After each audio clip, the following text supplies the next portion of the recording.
हमारे चैनल में आपको खुश आमदीद। आज जो काम हम सीखने जा रहे हैं वो है ईच। हमने 2 डायमेंशनल एरे का इस्तेमाल करना है और हर रोज़ का हमने क्या लेना है, सम को डिस्प्ले करना, हर रो का सम। इसमें जो पहले आपके पास एरे लेते हैं, जो भी एरे का नाम होता है, जो उसका पहला साइज़ होता है वो आपकी रोज़ होती है, जो सेकंड साइज़ होता है उसका कॉलम होता है। ये काम हम C++ में कर रहे हैं। इस काम को स्टार्ट करने से पहले अगर आपने हमारा चैनल सब्सक्राइब नहीं किया तो इसे सब्सक्राइब करें, ताकि जो बाकी आने वाले वीडियोज़ हैं वो आप तक जल्द व जल्द पहुँच सकें, और बेल आइकन को भी क्लिक करें।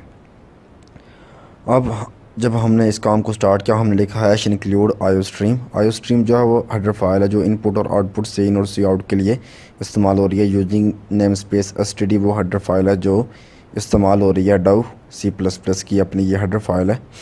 अब लिखा हुआ इंट मेन जो है वो फंक्शन का नाम है। इंट उसकी रिटर्न टाइप है और जिसका पैरामीटर्स हैं वो क्या पड़े हुए हैं, खाली पड़े हुए हैं। पैरामीटर्स इसके क्या पड़े हुए हैं, खाली। अब क्या है, उसके बाद हम इंट मेन के अंदर आए, ब्रैकेट्स हमने लिखी, हमने लिखा इंट A5 और फिर लिखा 4 ब्रैकेट्स में 5 और 4 लिखा। ये जो 5 है, 5 जो है वो ज़ाहिर करेगा किसको, रोज़ को, और जो 4 है वो ज़ाहिर करेगा कॉलम को। जो पहला आपके पास साइज़ होता है वो ज़ाहिर करता है रोज़ को, कॉलम्स को।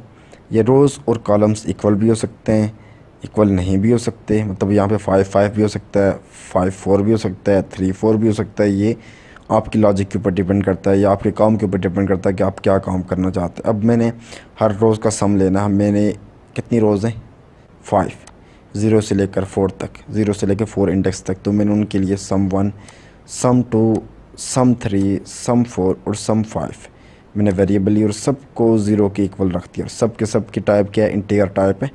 अब 0 के बराबर क्यों रखा, अगर तो हम किसी चीज़ का सम ले रहे हैं तो एडिटिव आइडेंटिटी जो होती है वो 0 होती है, तो हम उसको 0 रखते हैं। तो अगर हम किसी चीज़ का मल्टीप्लाई कर रहे हो, वो मल्टीप्लाई को हमने सेव करवाना तो उसको 1 रखते हैं। क्यों, मल्टीप्लिकेटिव आइडेंटिटी जो होती है वो 1 होती है।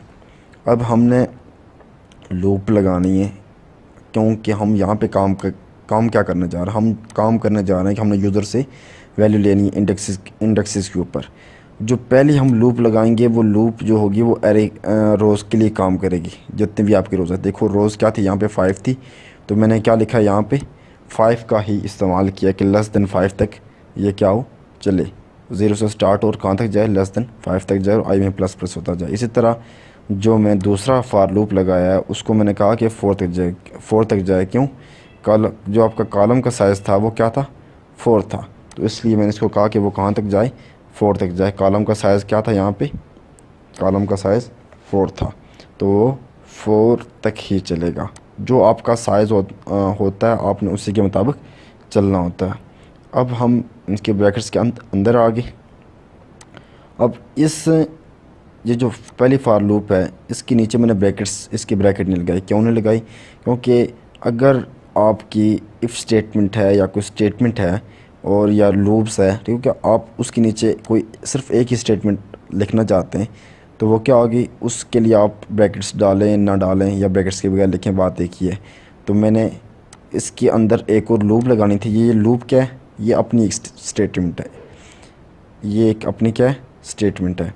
अब क्या है, इसके नीचे एक ही स्टेटमेंट थी ये वाली, तो इस वजह से मैंने क्या किया कि कोई ब्रैकेट्स वगैरह नहीं लगा। अगर लगा देते हैं तब भी कोई मसला नहीं होगा। अब क्या है, मैंने लिखा cout enter index element in index i, और यहाँ पे लिखा हुआ जे। इस आई और जे में क्या आएगा, आई में आई की वैल्यू आएगी और जे में जो भी जे की वैल्यू होगी वो आएगी, ठीक है। तो आई जे ये आपके क्या बता देंगे कि आप कौन से इंडेक्स की वैल्यू इंटर करना चाहते हैं, ठीक है। वो आपको डिस्प्ले में बताएगा, आप जो भी इंटर करेंगे वो उस इंडेक्स के ऊपर सेव होता जाएगा। फिर लिखा मैंने सी इन, ए जो है वो एरे का नाम है, आई जे जो भी वैल्यू होगी आई और जे के मुताबिक वो क्या हो जाएगी, यहाँ पे इंटर हो जाएगी। ये लूप विद इन लूप लगाए, इसे हम नेस्टेड लूप कहते हैं। अब उसके बाद हम आए इसके कि हमने डिस्प्ले किस तरह करना है। हमने लिखा सी आउट हैंडल हमने लिखा कि न्यू लाइन में जाएं, डिस्प्ले एलिमेंट हमें एलिमेंट्स को डिस्प्ले करवाना है। एंडल कि हम फिर न्यू लाइन में जाएं। फिर है फॉर, जो पहला हम लूप लगाने जा रहे हैं ये किसके लिए होगा, रोज़ के लिए होगा। ये मैंने इसलिए लिखा है लेस दैन 5 क्योंकि वहाँ पे रोज़ का साइज़ क्या था, 5 था, तो मैंने लिखा इज़ लेस दैन 5। और जो दूसरा लूप देखो, अभी मैंने लूप के बाद ब्रैकेट का इस्तेमाल किया। फिर मैंने जो दूसरा लूप लगाया वो मैंने किस लिए लगाया, j equal to 0, j is less than 4, j plus plus, j is less than 4। मतलब कि मैंने ये जो काम किया है ये किसके लिए किया है, ये जो मैं काम किया है मैंने ये किया है कॉलम के लिए। कॉलम 4 तक था, मैंने लिखा जे इज़ लेस दैन 4। अब रोज़ किसको ज़ाहिर कर रही हैं, आई से। जो पहला लूप है वो रोज़ के लिए इस्तेमाल हो रहा है। मैं रोज़ के ऊपर जो रोज़ का लूप है मतलब आई है, आई के ऊपर मैं कंडीशन लगाऊंगा कि आई की अगर वैल्यू 0 है तो sum one equal to sum one में क्या है, 0 है। 0 प्लस ए आई और जे के ऊपर जो भी, मतलब अगर आई की वैल्यू 0 होगी क्योंकि रो ज़ीरो रो की वैल्यू उसने प्लस करनी है, तो 0 + 1 होगा, 0 + 2, मतलब जे की वैल्यू चेंज होती जाएगी। जो आई की वैल्यू क्या रहेगी, 1 रहेगी। क्यों, आई इक्वल टू 0 मस्ट है। अगर वो 0 है तब ये स्टेटमेंट चलेगी, 0 नहीं है तो ये स्टेटमेंट नहीं चलेगी। आई की अगर वैल्यू 0 है तो क्या होगा, 0 + 1, जे की वैल्यू 1 हो सकती है, 0 हो सकती है, 2 हो सकती है, 3 हो सकती है, ठीक हो गया। उसके लिहाज से वो क्या करता जाएगा, एडिशन करता जाएगा सम 1 में। फिर इसी तरह जब आई की वैल्यू 1 है तो वो इसके लिए चलेगा। आई की वैल्यू 2 है तो क्या, सम 3 की वैल्यू 0 है, 0 + 0 + ए 0 0, ठीक है। जे की वैल्यू भी 0 होगी, जो भी इंडेक्स होगा वो प्लस हो जाएगा। अब उसकी वैल्यू किस में सेव है, सम 3 में। सम 3 में अगली बार जो भी वैल्यू होगी उसके साथ जो अगली वैल्यू आएगी मतलब 0 1 आएगी, वो क्या हो जाएगी, ए 0 1 इंडेक्स से रो कॉलम का वो क्या हो जाएंगे, वहाँ पे प्लस होती जाएगी। इसी तरह आगे कंटिन्यू काम होता रहेगा। इसको लाजमी है सम 1 सम 2 सम 3 को आपने 0 रखना ही रखना है। इसी तरह अगर आई की वैल्यू 3 होगी तो ये हो जाए, आई की वैल्यू 4 होगी तो sum 5 equal to sum 5 A I J plus होता जाए, इधर मैंने प्लस का ऑपरेटर लगाया। फिर क्या है, फिर मैंने दोनों ब्रैकेट्स को, जो एक लूप और दूसरी लूप की थी, दो फॉर लूप की ब्रैकेट्स के दोनों को मैंने क्लोज़ कर दिया। लिखा एंडल कि न्यू लाइन में जाएं और इनको मैंने डिस्प्ले कराया है। सी आउट रो 0 का जो सम है वो सम 1 में होगा, जो वो यहाँ पे, क्योंकि देखो सम जो होंगे वो सारे क्या हो जाएंगे, ऊपर जाके यहाँ पे सारे सेव हो जाएंगे। और ये क्या थे, ये जो मैंने डिक्लेयर किए हैं ये मैंने कहाँ तक किए हैं, मैं इस मेन की ब्रैकेट के स्टार्ट में। तो जब तक ये ब्रैकेट ख़त्म नहीं होती तो ये क्या होंगे, इनकी जो वैल्यू है मतलब इनकी जो रेंज है, इनके जो अप्रोच है वो यहाँ वहाँ तक ख़त्म नहीं होगी। तो इसलिए वो हमें नीचे भी नज़र आएंगे, यहाँ तक भी। तो रो 0 सम इक्वल टू सम 1। फिर इसी तरह रो 1 का जो होगा वो सम 2 में सेव है, सम 2 डिस्प्ले होगा यहाँ पे। सम 2 की जो भी वैल्यू होगी वो डिस्प्ले होगी। वैल्यू देखो यहाँ से लेकर ये जो आपको ब्रैकेट नज़र आ रही है ये वाली, ये जो आपको कॉलम नज़र आ रहा है ये कॉलम, और एक ये जो ये कॉलम है, इनके दरमियान जो चीज़ होती है वो same as it is display होती है, जिसके ऊपर कॉलम्स ना लगे हों। मतलब ये जो इसके ऊपर अभी सम 1 के ऊपर कोई कॉलम वगैरह का जिक्र नहीं है, कॉलम को कोई ज़िक्र नहीं है, तो इसकी वैल्यू डिस्प्ले होगी।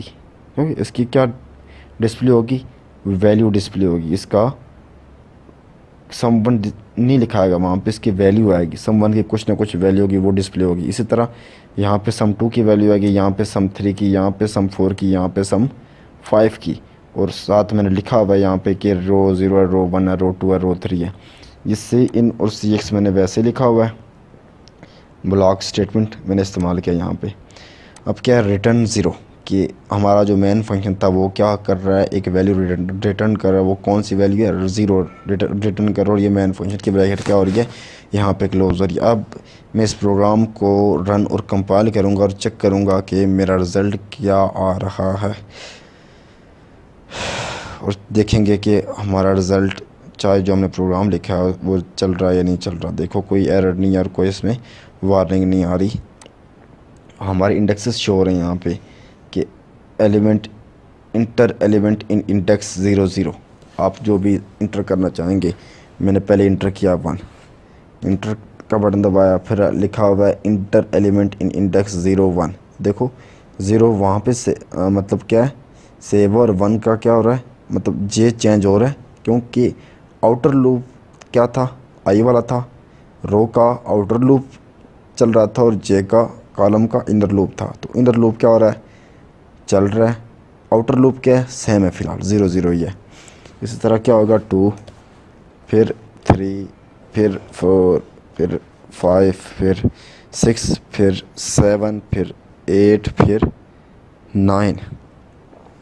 फिर मैंने एंटर किया 0 9 8 7 6 5 4 3 2 और 1। फिर मैंने एंटर किया 22 मैंने एंटर किया तो आपका क्या रिज़ल्ट आ गया। रो डिस्प्ले एलिमेंट्स लिखाया, नीचे लिखा है रो 0 का जो सम है वो 10 है, रो 1 का सम क्या है 26 है, रो 2 का सम 26 है, रो 3 का सम 22 है और रो 4 का जो सम है वो 28 है।